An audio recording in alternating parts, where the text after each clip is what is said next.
Vamos prosseguir então nosso estudo. E o terceiro ponto, a terceira problemática é o luto. Vamos falar sobre o luto, porque é difícil encontrar alguém que não tenha perdido alguém tão querido e estimado nesses dias. Pessoas próximas, pessoas amadas, pessoas que nos foram ceifadas, retiradas de forma tão abrupta. E isso sem contar o medo de morrer. Lá para meados de março, não sei quanto a vocês, mas a gente sentia um céu de bronze, algo esquisito que pairava, uma batalha espiritual palpável. Dava uma sensação de que você ia pisar na rua e você ia morrer, não ia voltar mais. Dava, né, a entender que tudo que você tocasse, aquela paranoia, aquele descontrole e um medo, um pânico generalizado. Pessoas muito estimadas nos foram retiradas e você por muitas vezes ainda não acredita, né? A gente tem pessoas muito queridas que nós perdemos, que o Senhor recolheu e que até hoje assim a gente para às vezes conversando e você pensa, Senhor, é inacreditável que isso aconteceu. É inacreditável. Nós cremos na tua sabedoria. Deus cura uns, Deus leva outros para a glória dele. Mas a gente ainda fica às vezes perguntando, meu Deus, às vezes eu não acredito que essa pessoa partiu. Eu não acredito. E nós temos que falar sobre a morte. Eu sei que isso ainda é um tabu em muitas casas, em muitas famílias, muitas pessoas não falam sobre isso, mas tão certo como o nosso nascimento é a morte. Eu acho que é uma das únicas certezas que a gente tem. E eu lembro, certa vez, nós estávamos nos preparativos da Missão África e o pastor Henry Fisher, ele conversou com o time no treinamento da equipe e ele falou, vocês conversem com as suas famílias, porque nós vamos em missão e não sabemos o que pode acontecer, né? Pegamos um avião, vamos para uma terra distante. Então vocês conversem, organizem as suas vidas, organizem as suas famílias, o que tiver que resolver, resolva. E é isso que a gente tem que fazer também. Tão certo como o nascimento é a morte. E o que acontece? O homem, ele não foi feito para isso, né? Nós temos dentro da gente a eternidade. Por isso que é tão doído, por isso que essa partida, essa ruptura é tão dolorida, isso dói na nossa alma, porque nós fomos feitos para essa eternidade. Só que quando o pecado adentrou, ele trouxe a morte, ele trouxe a ruptura, ele rompeu o nosso elo com o Senhor. E é por isso, lá no jardim, houve essa separação. E é por isso que isso dói tanto na gente. Essa dor,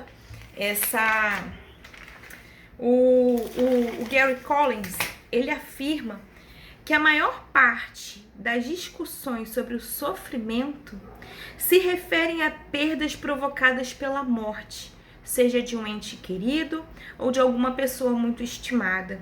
E essa dor não é fácil. Não é fácil.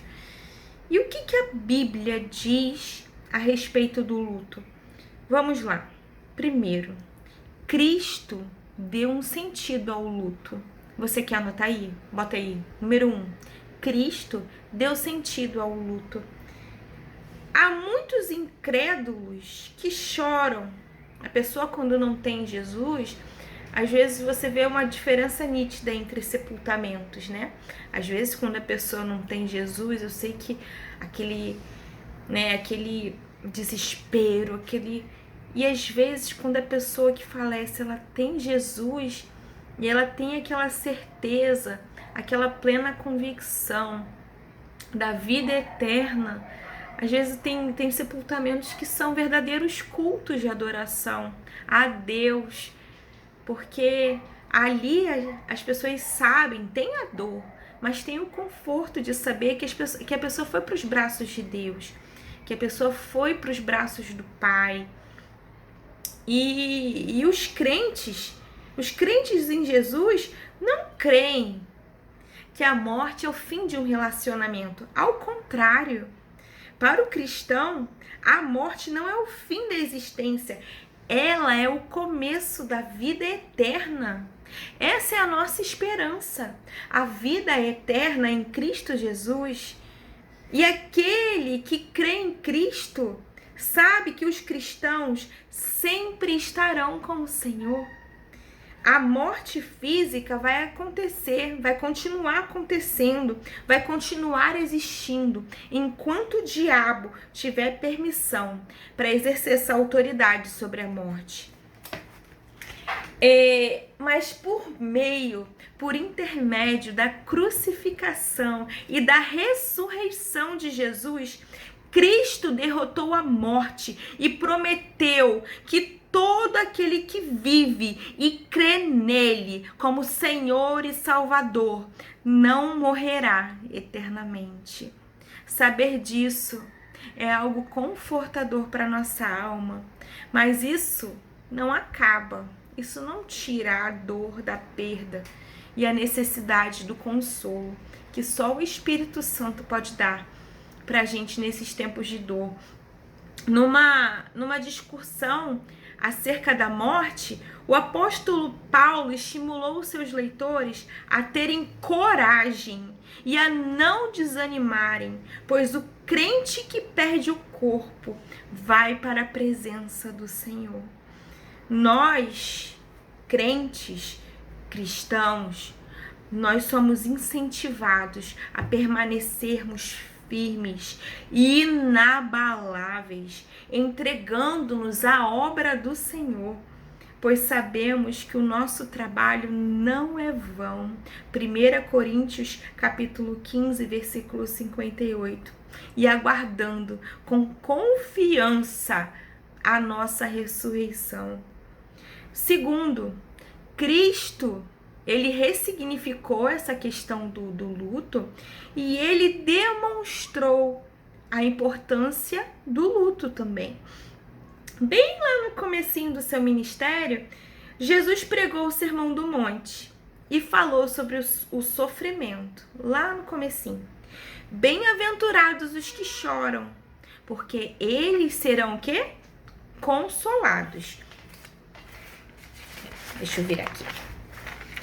Quando Lázaro morreu, amigo de Jesus, ele ficou abalado e profundamente comovido.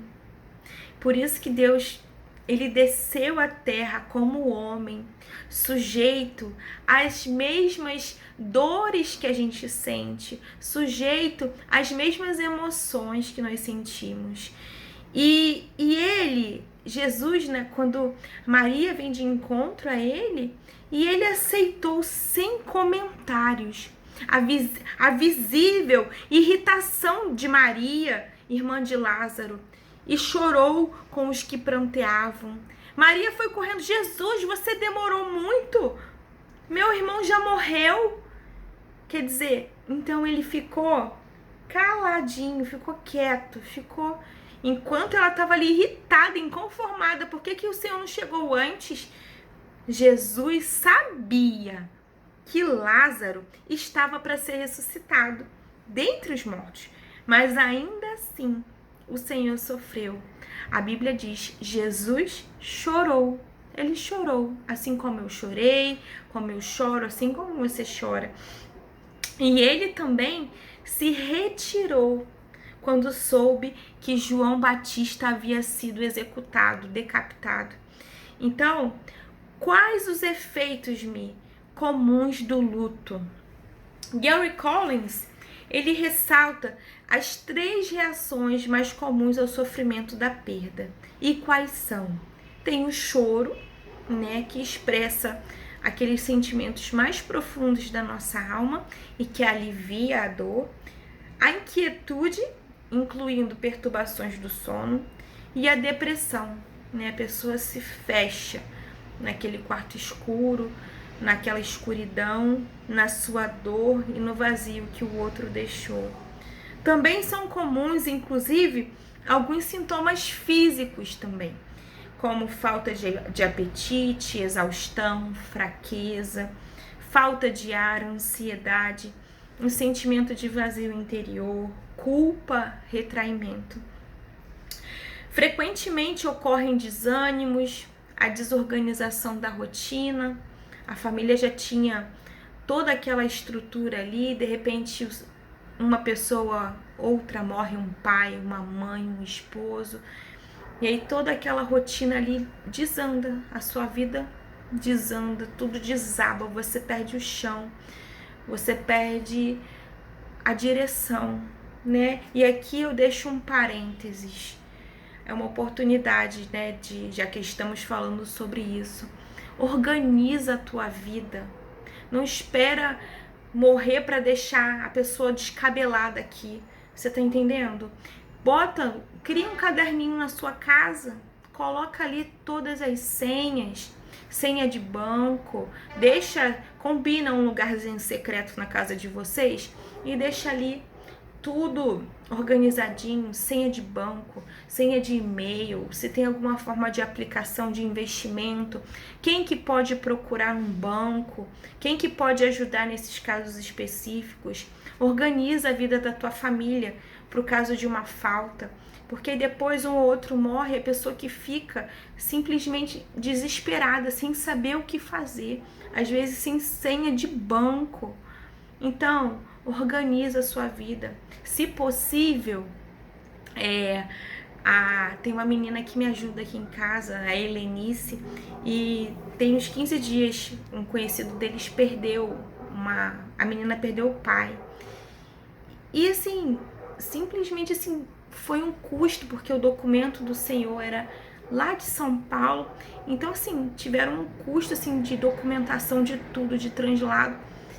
E no final das contas, se tivesse pago um plano funerário, que é uma parcela, um valorzinho assim irrisório, não teria tido custo nenhum. Então até isso a gente tem que ter um planejamento. Pensa sobre isso, tá bom? Vamos fechar parênteses. Super dicas da Prof. Mimi. Então, voltemos, né? A maioria dos enlutados também experimenta reações em datas especiais, como o primeiro dia dos pais, de aniversário de casamento, Páscoa, Natal, Ano Novo. E essas reações continuam, às vezes, por anos e mais anos. O Gary, ele elucida alguns efeitos patológicos do luto. Quase todo luto, ele começa por um período de choque. A pessoa às vezes está ali, ela começa numa agitação, a falar com todo mundo, como se estivesse super forte. Eu dou conta de tudo, eu resolvo tudo, eu tô bem, não, eu tô bem, tô tranquilo. Mas isso é uma alma entorpecida, né? É um choque ou um entorpecimento, uma negativa. Não, ele não morreu, não acredito nisso. Um choro intenso e às vezes uma prostração. A seguir, vem um período prolongado de tristeza. É o vazio, né? A casa vazia, as roupas, tudo lembra a pessoa. Quando a gente mora numa casa, numa família, ali ficam as nossas impressões digitais, né? Cada cantinho tem um perfume, tem o que a pessoa gosta, as coisas dela.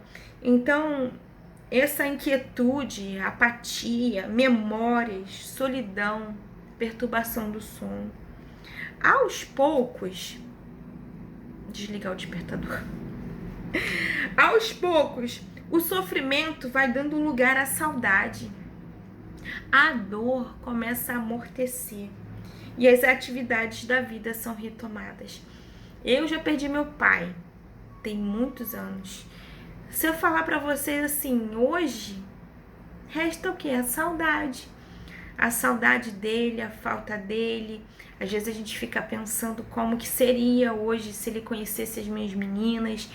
Ele não teve oportunidade de conhecê-las. E, enfim, é a saudade que fica, né? Jesus vai curando, vai nos consolando, nos ensinando que ele é o nosso Pai. E resta a saudade, no final das contas. E esses efeitos patológicos, eles ocorrem quando o processo normal de sofrimento do luto é negado, protelado, interminável ou distorcido, de tal forma que a pessoa sente muito medo, culpa, desamparo, retraimento e outras evidências de patologia. Nesse caso específico do luto patológico, na maioria das vezes isso acontece quando a morte foi repentina ou então inesperada, quando a pessoa era excessivamente dependente do falecido ou da falecida. Quando havia sentimentos ambíguos, por exemplo, amor e ódio misturados, situações não resolvidas. Por isso, se você tem alguma questão para resolver, resolva. Não vá dormir brigado, não vá dormir sem falar. Deus nos dá todos os dias uma oportunidade de conserto.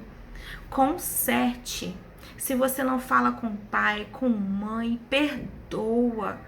Perdoa, porque amanhã a gente não sabe o que vai acontecer. Pra gente não carregar esse sentimento de culpa pro resto da vida. Porque depois que morre não tem mais o que fazer. Então hoje é uma oportunidade de conserto, de dizer eu te amo, de cuidar, de amar, de servir. Não sei nem por que eu tô falando isso, mas fica ligado, se conserta. Voltando, quando havia questões pendentes entre a pessoa enlutada e o falecido. Exemplo, olha aqui, os irmãos que não se falavam há anos, conflitos familiares não resolvidos, confissões que não foram feitas, amor não demonstrado, né? Resolva hoje. O que você não resolve, você carrega. E quando também a morte foi repentina, como por exemplo, a tragédia de um assalto, a pessoa morreu de repente, foi baleada, ou suicídio. Passamos agora o Outubro Amarelo, tantos casos de suicídio, de pessoas que às vezes aparentam estar bem, né? Teve um caso que a pessoa estava assim, em estado de choque. Por quê? Porque a gente, ela falava, ela ria, ela brincava com todo mundo e de repente veio essa notícia que ela tirou a vida. Então, quando a morte deixou a pessoa com difíceis encargos, por exemplo, administração de uma empresa, administração de negócios, filhos pequenos, crianças pequenas. Então, tudo isso pode complicar, são efeitos que podem complicar esse processo do luto, né? Da cura do luto. Quer dizer, cura não, porque tem até um relato nesse livro do Gary de um médico que perdeu um filho, e ele fala que esse vazio nunca mais vai ser preenchido. O vazio daquela pessoa nunca mais vai ser preenchido, mas Deus torna esse vazio suportável. Olha que coisa, né? Quer dizer, essa dor nunca mais vai conviver, né? Você vai aprender a conviver com essa dor, mas Deus vai torná-la suportável. Deus vai, nem que seja para usar essa dor que você sente, que os nossos aconselhados sentem, para consolar outras pessoas. Porque, olha, eu perdi essa pessoa, aconteceu isso, mas o Senhor tem sido o meu sustento.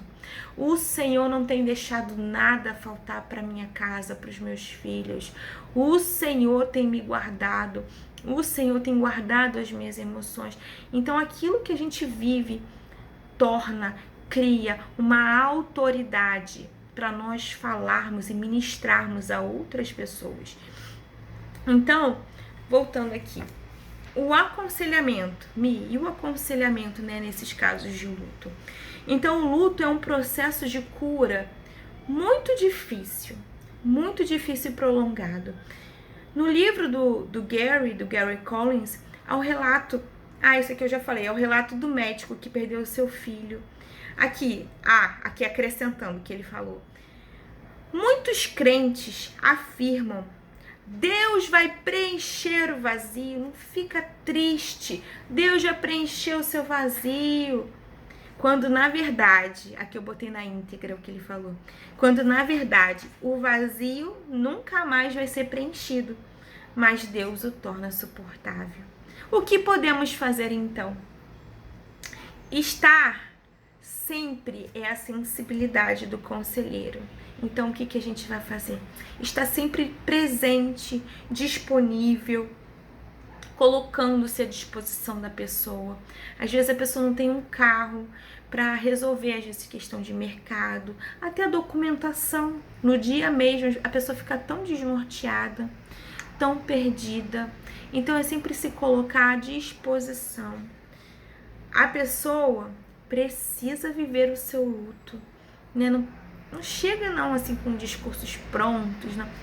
Às vezes só a sua presença ali, em silêncio, intercedendo ali por dentro, aqui na mente, falando ali com o Senhor. Senhor, toma essa pessoa no seu colo, guarda, Senhor, consola. Expressar os seus sentimentos, isso aqui é um processo, sim, positivo e aceitável, mas não fica pressionando muito não. Se a pessoa não quiser falar, deixa a pessoa à vontade. Não se surpreenda, você lembra na aula 1? Né? A pessoa fica logo que assustada. Como é a cara que a gente aprendeu a fazer? A paisagem, cara de paisagem. Não se surpreenda com os acessos de choro, com demonstrações de frustração e retraimento. Mostre-se acolhedor e receptivo. Seja um bom ouvinte. Às vezes a pessoa enlutada só quer falar sobre os seus sentimentos, as sensações que estão experimentando.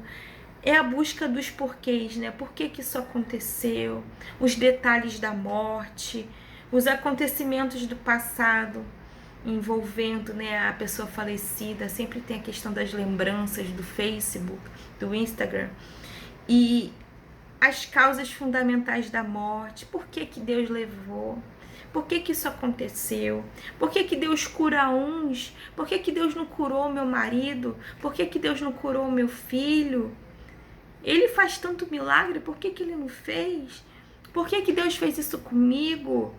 Coisas inerentes à soberania do Senhor. Coisas que a gente nunca vai ter resposta na nossa vida. E sobre pensamentos, né, do futuro. O que vai ser agora? O que eu vou fazer? Eu não sei nem resolver isso, nem aquilo. Como que eu vou administrar isso? Como que eu vou criar os meus filhos sem ele, sem meu esposo? Culpa, raiva, confusão, desespero. São sentimentos que costumam aparecer nessas conversas e que precisam ser ouvidas, não condenadas, nem sufocadas, nem menosprezadas. Deixa a pessoa botar para fora. Ali ela tá desentulhando tudo aquilo que tá na alma dela. É uma dor, gente, é que o coração sangra. É uma dor na alma quando a gente perde alguém que a gente ama muito. Não pressione. Esteja disponível. Esteja também pronto para se afastar. Quando você perceber que a pessoa tá precisando ficar sozinha, com tempo, que é uma das fases também, mas a gente tem que ficar alerta a esses momentos. Ajude a pessoa enlutada a tomar decisões e gentilmente procure convencer a pessoa a adiar, pelo menos por alguns meses, decisões importantes. Por exemplo, a pessoa faleceu, aí semana seguinte já quer sair dali, quer mudar, quer fazer. Não é tempo de tomar decisões assim tão bruscas, que aí depois com sangue frio, né, quando o sangue esfria, você também pergunta, meu Deus, o que eu fiz? Então, muita cautela. Providencie ajudas práticas, né, refeições, às vezes até valor financeiro mesmo. Às vezes ajudar com uma criança para ficar, tomar conta, enquanto um ou outro sai para resolver as coisas de rua. Uma conhecida minha fala, olha, quando acontece, todos vêm em cima, você tem todo o suporte. Agora a gente quer ver esse papel da igreja depois de 6 meses, 7 meses, quando já vai caindo no esquecimento. E aí que a gente vai perceber, isso foi um relato verídico, aí que a gente vai perceber quem verdadeiramente está ali do nosso lado. E esse é o nosso papel como igreja, cuidar das viúvas, dos órfãos. Esse é um dos chamados que nós temos em Cristo. E aqui, não desestimule os rituais de luto. A participação nos velórios, no funeral, os cultos memoriais, rituais religiosos, são processos, né? Podem ajudar a tornar a morte mais real e permitir que a pessoa também receba ali o apoio dos amigos, da família e até mesmo encurtar esse período de luto. E por fim, ore pelas pessoas enlutadas e conforte-as com palavras das Escrituras, mas não pregue, nem use clichês religiosos para reprimir a manifestação do luto. Que o Senhor nos ajude nessa questão que é tão difícil, né? Que causa tanta dor na nossa alma. Amém? Vamos para o próximo e último tópico, que são problemas conjugais. Vamos agora então para o nosso último tópico da aula 2, que são os problemas conjugais. Numa breve pesquisa que fiz na internet sobre o quanto a pandemia afetou diretamente os relacionamentos familiares, relacionamentos conjugais, nós temos um cenário desolador. O número de divórcios aumentou substancialmente. E te digo mais, estatisticamente falando, quando a gente joga faz essa busca na internet, a gente percebe, olha, que dados recentes indicam que a procura por advogados aumentou nesse período em 177% nos escritórios brasileiros durante a pandemia. A busca pela expressão divórcio online saltou para 10.000%. Somente, olha o período de tempo, somente na segunda quinzena de abril. E para piorar tal cenário, agora é possível o divórcio virtual, com assinatura digital e por videoconferência. Ou seja, não dá nem mais um tempo para que os ânimos se acalmem, para que a cabeça esfrie, para que você sopese. Não tem mais, não tem como. Por forma online mesmo, você resolve, acaba com aquela aliança, acaba com aquele relacionamento. Tem um artigo que li e que ele traz uma expressão que diz sobre a pandemia do divórcio. Pandemia do divórcio como um novo vírus que tem assolado as famílias, não só no Brasil, mas em diversas outras nações, como China, Estados Unidos e Itália. E como o pastor Silmar Coelho muito bem nos ministrou no encontro de casais da nossa igreja, ele falou que a Covid, ela veio só como uma lente de aumento, como uma lupa para uma situação que já estava ali, infiltrada naquela casa, naquela família. Isso só veio para trazer à luz, para trazer à tona algo que já estava ali incubado já. E é isso, os problemas rotineiros da nossa vida já tinha algo de errado. Nesse momento não tão usual, as coisas ficaram muito à flor da pele. E na verdade, expôs também muitas coisas, porque antes a gente não tinha tempo, né? Chegava em casa praticamente para bater ponto, porque é trabalho, demanda de trabalho, do trabalho já sai para um curso, para uma faculdade, as crianças pequenas também já com tantos compromissos que mal sobrava tempo para ter um tempo de qualidade, um relacionamento de qualidade com os pais. E essa loucura. E o que acontece? Essas famílias, esses casais foram confinados obrigatoriamente, muitos em home office. Aqui em casa eu brinco com o Braulio, porque antes, pelo menos ele chegava às 8, 9 horas da noite. Mas agora parece que aumentou sobremaneira. Eu sei que não é só aqui em casa. Eu sei que tem pessoas aí do outro lado concordando comigo, mas, gente, parece que aumentou muito a questão do trabalho.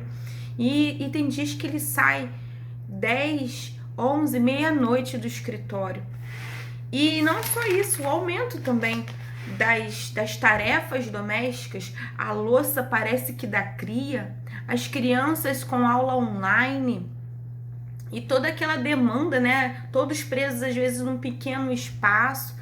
Os apartamentos hoje são tão menores, tão pequenos.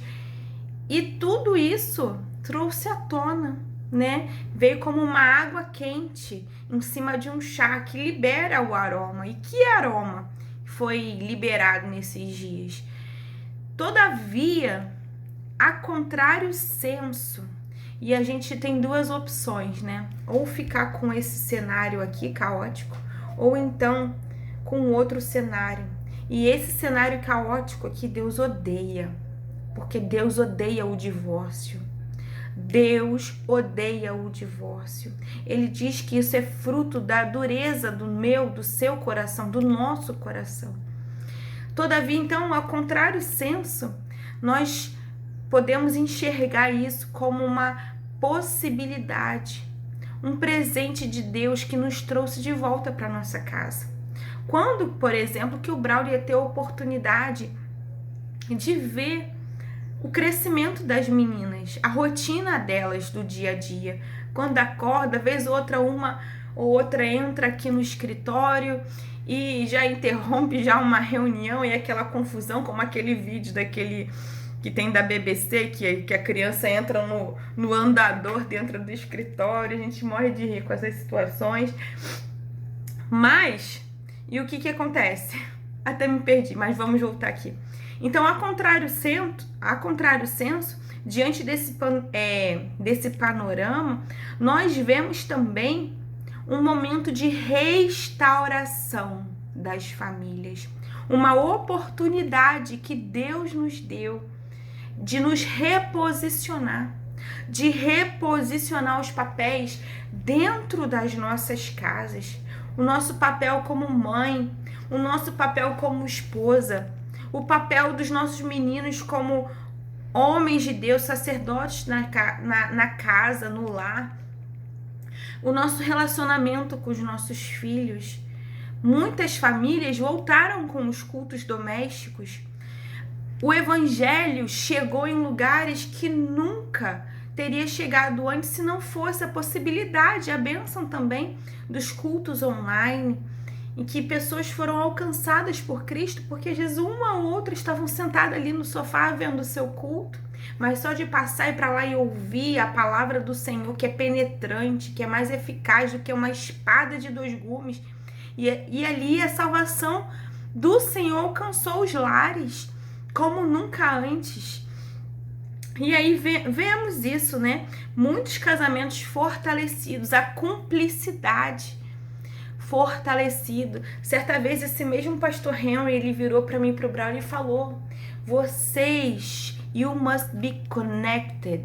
Vocês precisam estar conectados, alinhados, até para aquilo que Deus vai fazer nesse tempo. Porque o que Deus quer fazer na minha e na sua família é nesse tempo, não é para a próxima geração, é para a nossa geração agora. O pastor Silmar Coelho, ele falou algo com muita propriedade. Nesse tempo agora, a maior arma de evangelismo serão as famílias saudáveis, famílias fortalecidas, famílias firmes na rocha, que é o Senhor Cristo Jesus. E essa família é a base da igreja.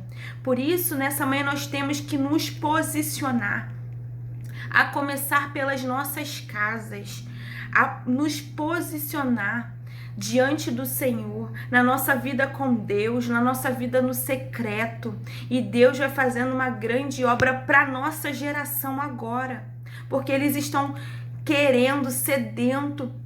Há uma carência de referenciais de famílias de Deus, famílias de integridade, de verdade. Não é família de margarina que posta foto no Instagram, todos lindos e bonitos e comendo pratos lindíssimos, sendo que por trás está um e outro lá se batendo dentro de casa. Deus quer nos levantar como famílias de referência. E eu e você, como conselheiros cristãos, nós temos a palavra de vida. A palavra do Senhor que diz que Deus ainda cura, Deus ainda faz, Deus ainda restaura casamentos. Deus faz, Ele ainda faz.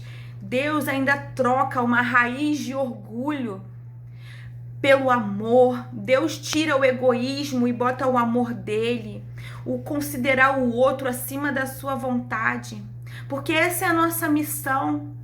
Deus quer nos usar como velas, como sabonetes, para ser usado ali, chegar no final do dia como limão espremido, mas sabendo que nós cumprimos a nossa missão, como vela que derrete, mas derrete para dar a luz. É isso que o Senhor tem esperado de nós nesse tempo. E é isso que Deus vai fazer também na sua vida, conselheiro cristão. As famílias que chegar na tua vida, creia que você vai ter a autoridade para ministrar, mas isso porque você vive uma vida de verdade dentro da tua casa, com a tua família, no teu casamento, porque aquilo que a gente vive nos dá autoridade. Tem uma unção que escorre sobre a nossa vida, uma unção que desce, e aí você começa a ver famílias restauradas, começa a ver já uma situação que não tinha nem mais jeito. Mas se você quer, tem jeito. O problema é quando a gente não quer, mas se a gente quiser, tem jeito. Jesus dá jeito.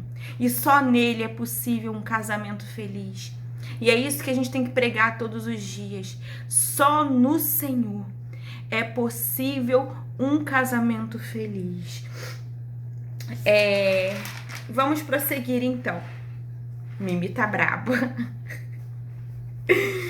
Ai, gente. Vamos lá. Então, Gary Collins, ele traz no livro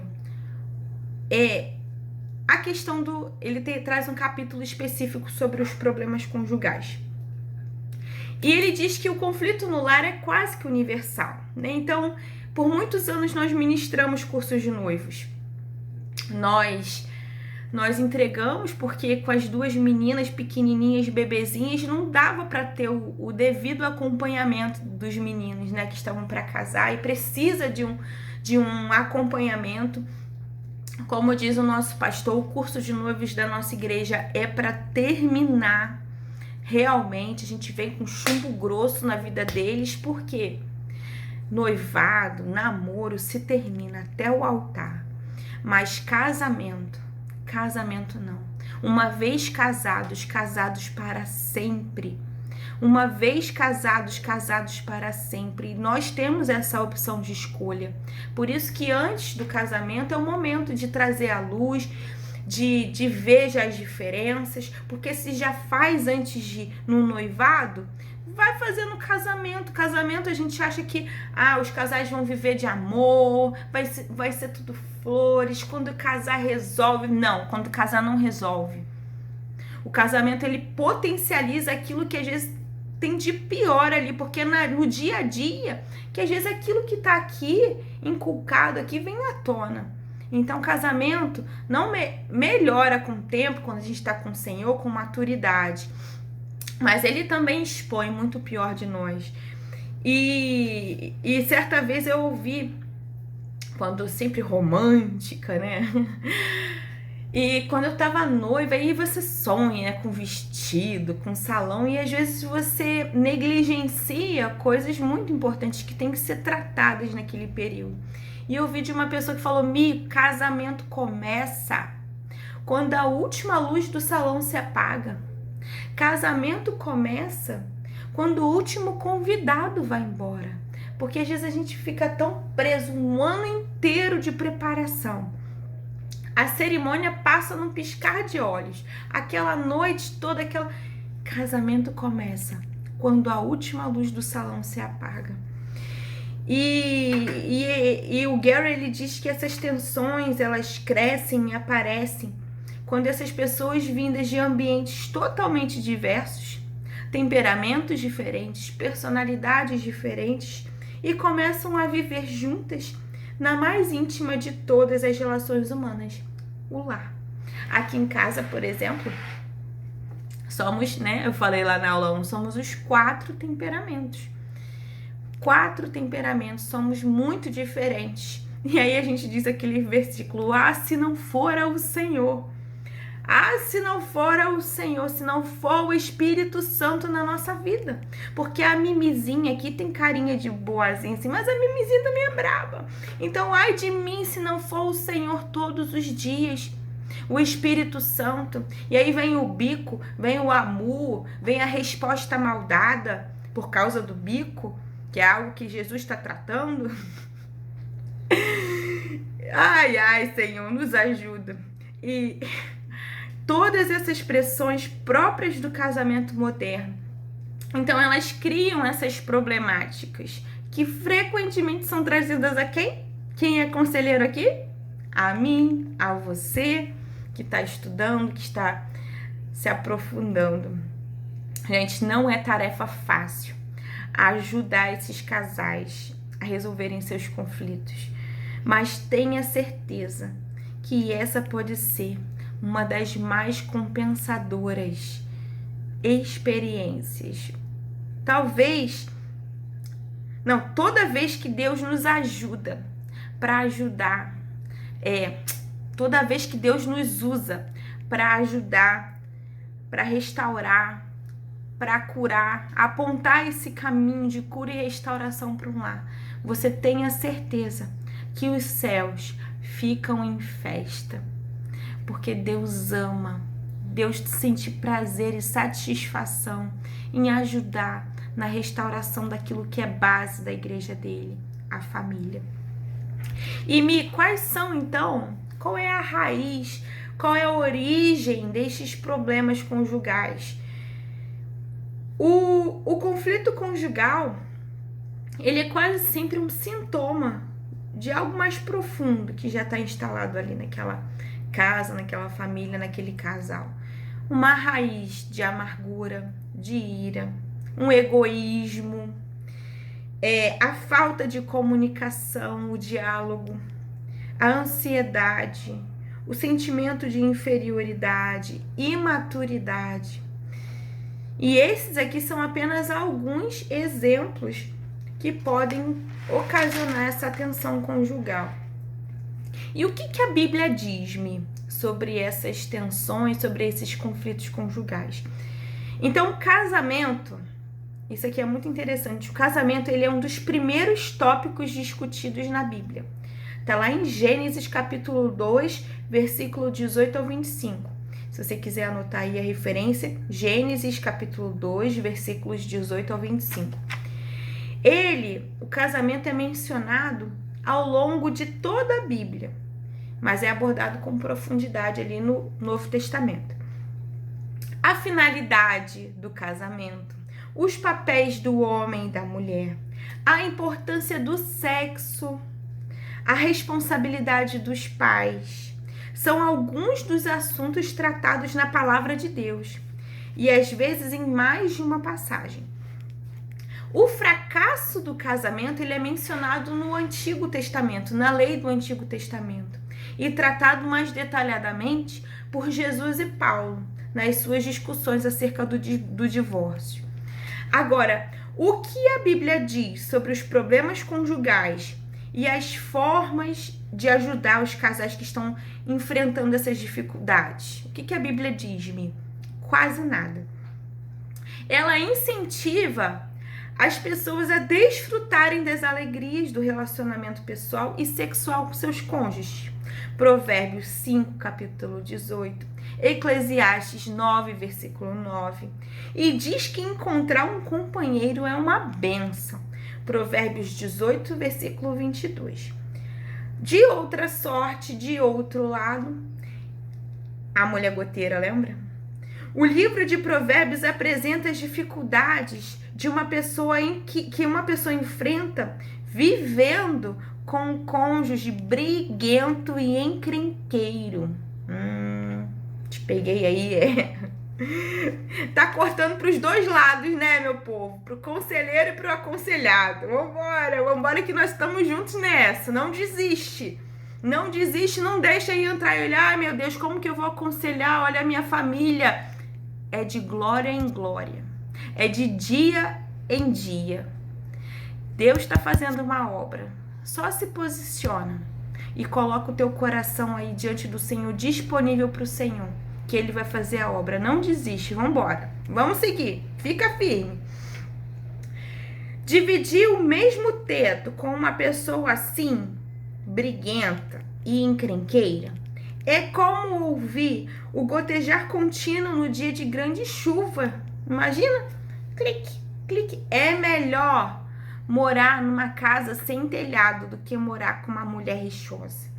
Provérbios 27, versículo 15 ao 16, Provérbios 19, Provérbios 21. Tentar controlar uma pessoa dessas seria inútil, como conter o vento, seria pegar óleo na mão. Misericórdia, você pode falar comigo? Misericórdia, meu Deus. Nos dá um espírito manso, Senhor. Embora a Bíblia descreva alguns casamentos felizes, existem evidências de que Jó, Abraão, Jacó, Sansão, Davi e muitos outros tiveram problemas conjugais, pelo menos uma vez ou outra. Vemos, portanto, que a Bíblia não oculta esses casos. Ali não são pessoas perfeitas, são pessoas imperfeitas como eu e como você. Mas os problemas conjugais em si, eles não são analisados. E como aconselhar então? Aconselhar, então, nesses casos, assim, não é uma tarefa fácil. Como eu acho que se for definir uma palavra para o aconselhamento, eu digo que é sensibilidade. Um espírito sensível à voz de Deus, à voz do Espírito Santo, e firmeza. Sensibilidade e firmeza caminham lado a lado. Exige a habilidade e a observação especial por parte do conselheiro. Exige também o que? Uma autoanálise, a fim de esclarecer algumas das nossas próprias atitudes, preconceitos e vulnerabilidades. Então, o primeiro ponto que ele expõe é: observe-se a si mesmo. Observe-se a si mesmo, ensina Gary Collins. Mas até, como ensina Jesus, né? Tira primeiro a trave do teu olho e depois você vai lá tirar a trave do teu irmão. Conserta primeiro a tua vida. Conserta primeiro e depois você vai lá consertar a vida do teu irmão. Ei, conselheira, você é crítica? Qual a sua relação quanto aos problemas conjugais? Você costuma tomar partido? Nós, meninas, temos essa tendência, a gente tem que tomar cuidado com isso, porque casamento são dois lados. Então, antes de você tomar qualquer decisão, escuta os dois lados, porque mulher é mais dramática, tem, né? E a gente se compadece, a gente tem a empatia, a gente já se coloca, mas tem um outro lado também, porque tem muita mulher que também que não é fácil. Então, sempre escute os dois lados. Teme que o aconselhamento desse tipo pode provocar ansiedade quanto ao seu próprio casamento? Lembre-se, aqui mais um lembrete. O seu principal papel é o quê? Nós já falamos. Apontar o caminho. Você precisa tão somente o quê? Arrumar a tua casa para você ter autoridade, né? E manter-se à disposição do Espírito Santo e do casal como um instrumento para a cura. Médicos familiares nas mãos de Deus. É isso que o Senhor tem para nós. Sua ajuda será eficaz se você entregar o aconselhamento para Deus e fazer o possível para criar uma ponte, um ambiente onde a discussão construtiva vai se realizar. Tentar compreender os dois lados da situação. Você vai avaliar ali, né, no caso a caso, se vai atender. Geralmente você atende ali o casal. Se você perceber que não tá fluindo, atende cada um pouquinho, separadamente, para você ter um panorama, ter uma visão geral daquilo que está acontecendo. E defina metas. Aqui eu botei algo bem prático, assim, para reconheça e formule as metas do aconselhamento. Como assim? Identifique e compreenda questões específicas que estão gerando os problemas conjugais. Ensine o casal a se comunicar de forma construtiva.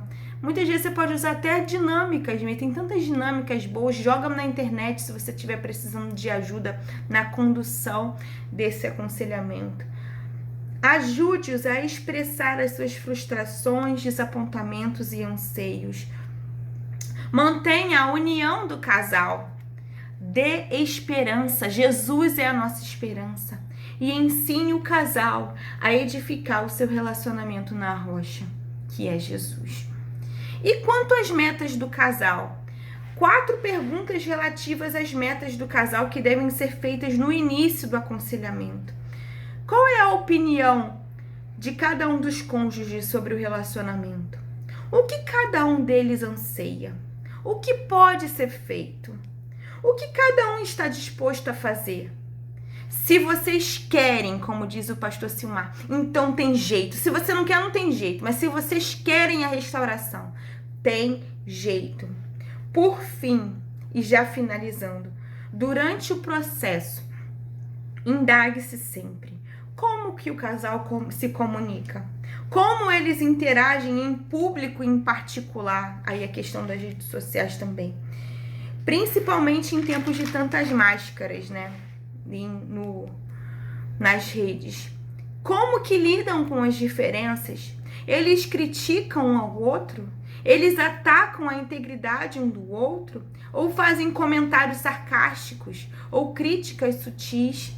Às vezes, gente, só uma virada de olho, uma debochada, você já capta ali. Um deles ou ambos se fecham quando há discórdia? Uma das pessoas domina a outra? Quando o aconselhamento estiver chegando ao fim, você pontuou todas essas questões, isso ajuda, traz uma atração norte para o nosso aconselhamento. Você pode ajudá-los também a recordar de tudo que aprenderam. Estimule-os a andar com as suas próprias pernas. Como conselheiros, o nosso maior sucesso é quando os casais aprendem a construir um casamento submetido à vontade de Jesus Cristo, baseados nos princípios bíblicos, em que haja um compromisso de um cônjuge com o outro.